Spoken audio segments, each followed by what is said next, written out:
Evrimcilerin itirafları.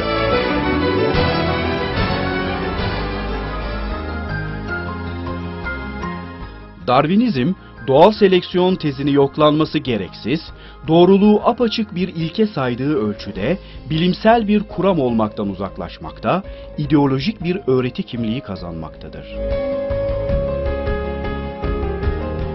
Evrimcilerin canlılığın açıklaması olarak öne sürdükleri tesadüf kavramı, ateizm görüntüsü altında kendisine gizlice tapınılan bir tür ilah haline gelmiştir. Mütasyonların hemen hemen hepsi zararlıdır ve bunun bedelini insanlar öder. Bu nedenle mütasyon oranını yükseltecek olan her türlü insan aktivitesi, insanlık için ciddi sağlık ve ahlak sorunları oluşturuyor demektir.